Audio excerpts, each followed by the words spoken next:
25. Once, a long time ago, the Barrow was much larger. The physical space was unchanged. The same caverns and tunnels and ruins of barracks, storage rooms, and ancient temples still existed and in the same places. The Barrow was no normal dungeon. It was alive, but it had been slowly dying for hundreds of years. This is how Ovrum still lived.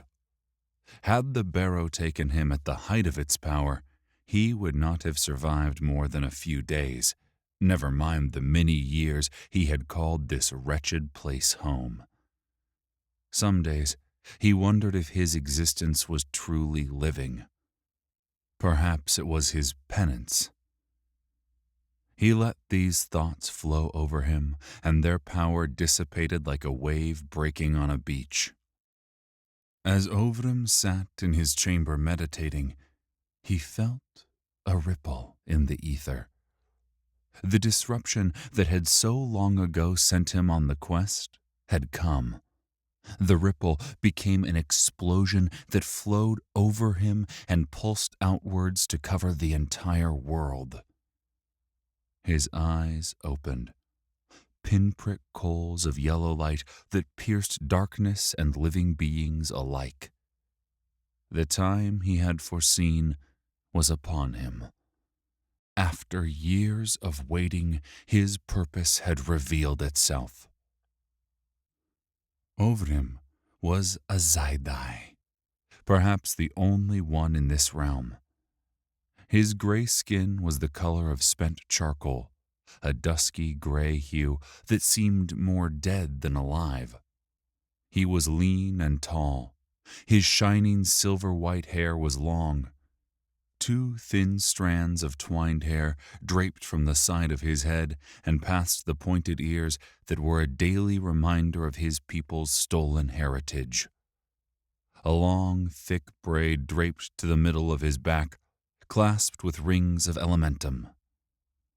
Badges of honor, badges of office, reminders of his betrayal. He stood and walked to a small shelf against the wall. He drank water from an ancient clay vessel and stoked the coals in the fireplace. The room that had been his home these last several years had likely once been a servant's quarters. Long before he arrived, long before he'd gone into exile not once, but twice. Now, the small space was home. But as he urged the slumbering coals back to fiery life, he knew today everything would change. He placed a pot of 2 old mushroom stew over the fire. He willed the gurgles in his stomach from his mind and practiced his forms. Ovrum had once been an adjudicator, a warrior monk who had mastered his mind in the service of order. As he moved through the forms with practiced ease, his mind settled once more. He drew back from the negative thoughts that daily threatened to smother him and opened himself to the ether as sweat rose on his body. The ether was ever present and had always been, the first of the spheres. To the uninitiated, the ether felt like an endless sea of sameness. But to one attuned, it was a flowing ocean of current and potential. It was the most dangerous force in the universe, desperate to drag all of existence back into its primordial soup. But it was also the all from what all creation rose. He had been trained in thought magic as a defense against the ether. Ovrum stilled his body, rigid as a statue, relaxed as water, and sent his thoughts into the ether. His mind snaked through the tunnels and passageways like blood through veins. Pockets of light pulsed like organs as he traversed the body of the Barrow. He avoided the large glow in the depths and slipped around the Wormen camp. He slowed as he passed through the small outpost he had once called home, but moved on before sentiment could grab hold of him. He zipped and flowed and found what he sought. It was a man, a high elf, a race long believed to have abandoned this world as his own people had. He stretched himself around the newcomer and saw a mote of pure power at his core. Ovrum sent his thoughts into the mote, and it pulsed with violent light. Back in his cave, Ovrum fell to the ground, stunned. Surges of all the spheres of magic bit into him, sending cascades of pain into every cell. He opened his mouth to scream, but nothing came out.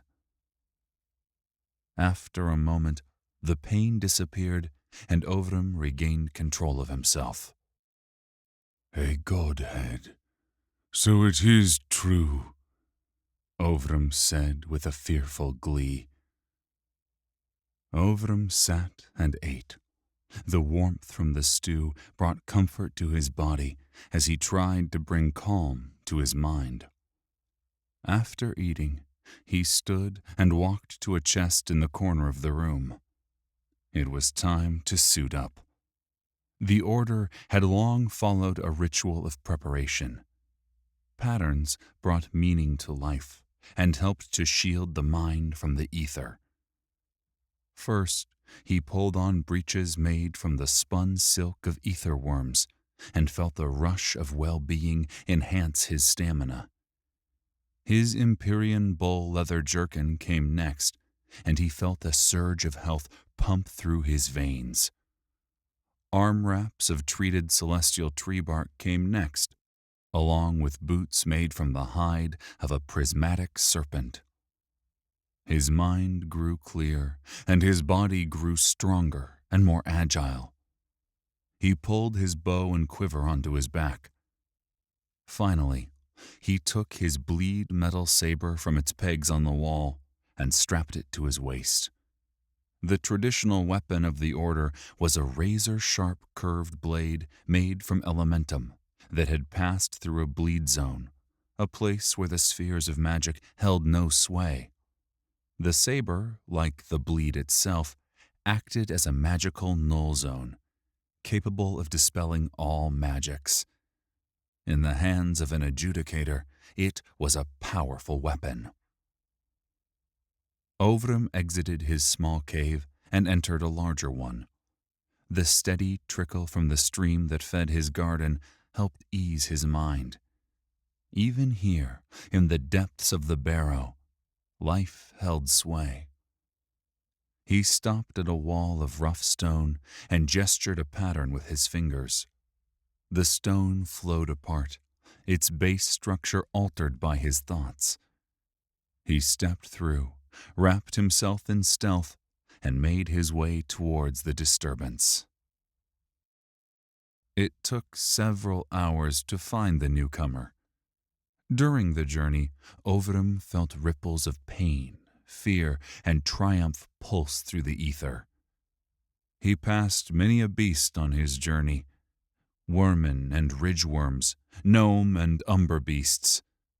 Once he was so close to his old companions from the Grey Company, he could hear their joking.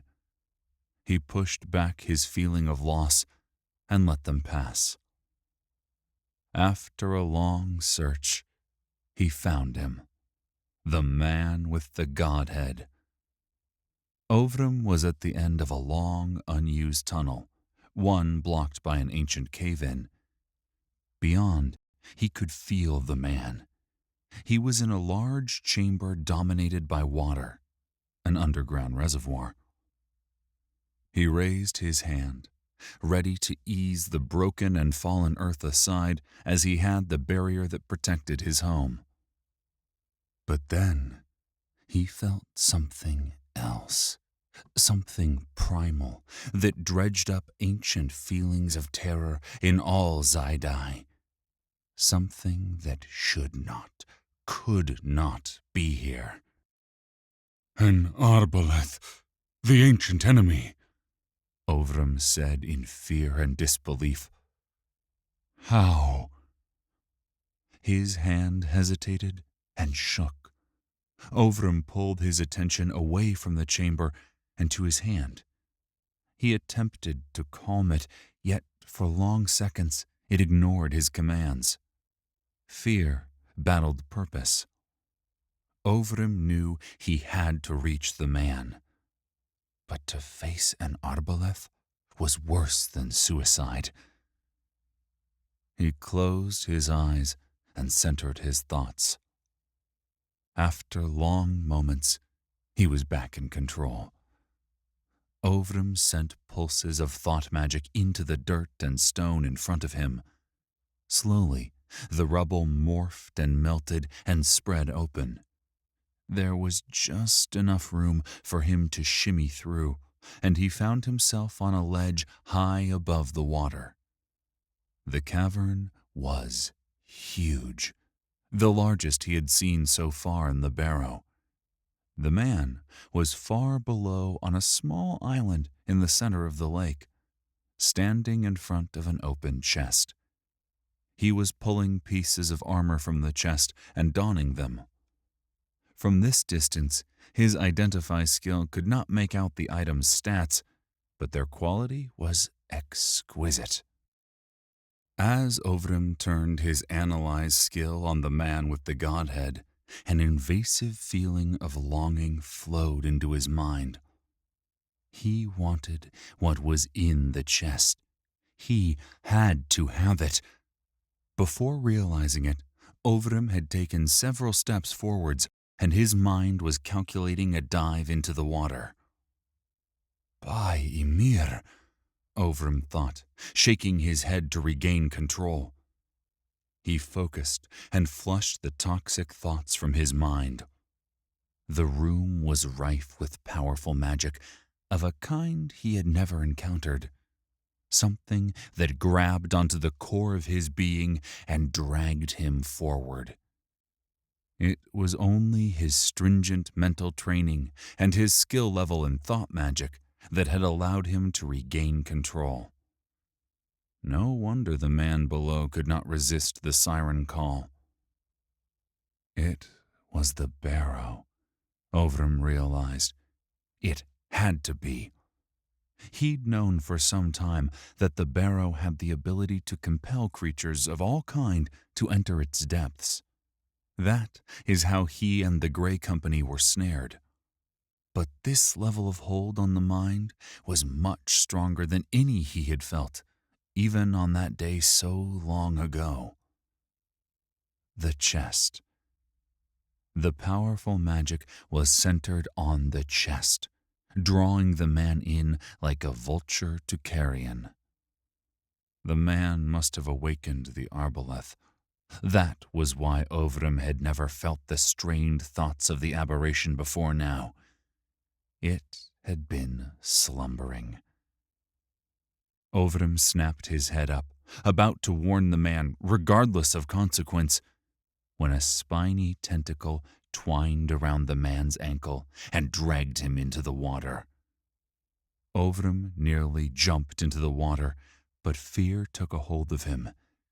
Ancestral memories rose in his mind. The arbaleth had enslaved his ancestors, perverting their souls into a servitor race that had been a scourge on all the realms. He froze, unable to move. His thoughts fled into the past, back to the boy, the apprentice in the order. An entourage had arrived that had struck fear and respect into his master.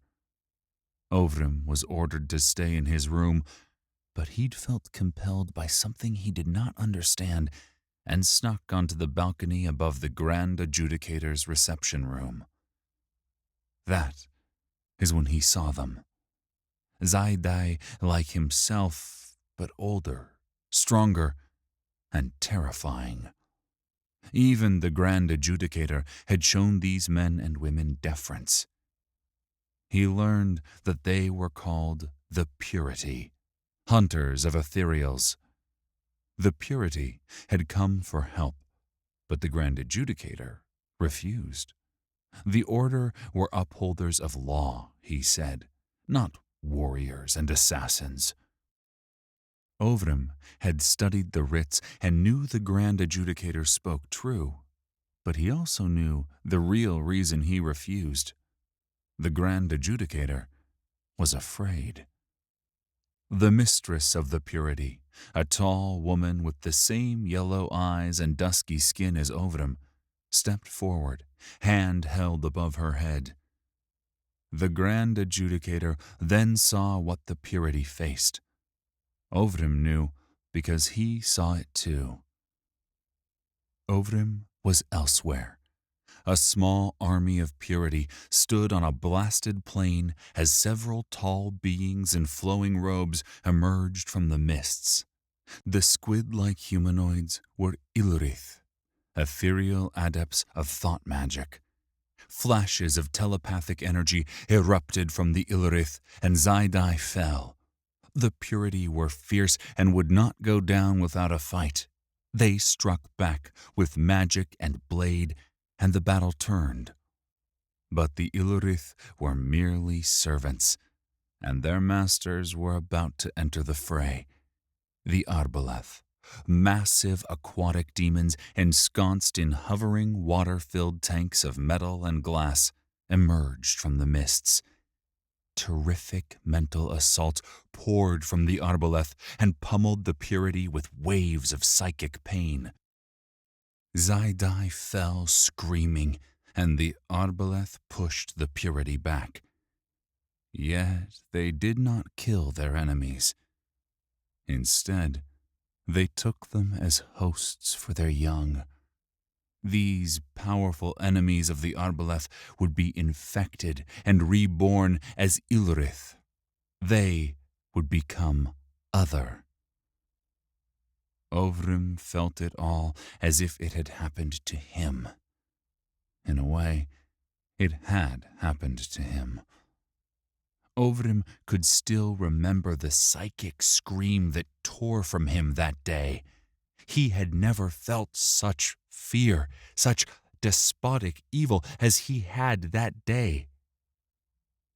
The images halted, and the Zaidai woman locked eyes with Ovrim. Sympathy poured from her, and her thoughts soothed Ovrim with love and kindness. He'd spent a week in the infirmary recovering, his master never leaving his side. The Grand Adjudicator visited, gazing on him with a kindness few had ever seen on the old man's face. The mistress of the Purity came to him as well, and spoke in a soft voice. For the first time in his life, he felt what most children in the realms took for granted. He knew what it felt like to have a mother. He could still remember the warmth of her touch, the odd floral scent of her hair. She had taught him of his people and given him a gift. "An icon to keep you safe," she had said of the intricately carved emerald held fast in a necklace of platinum and mithril. Ovrim kept it with him always. Ovrim returned to the present, and he found his left hand had drawn the necklace from within his jerkin. Caressing the icon brought him comfort. He closed his eyes and banished his own fears. He looked down at the still water. "I am sorry I am weak," Ovrim said to the doomed man.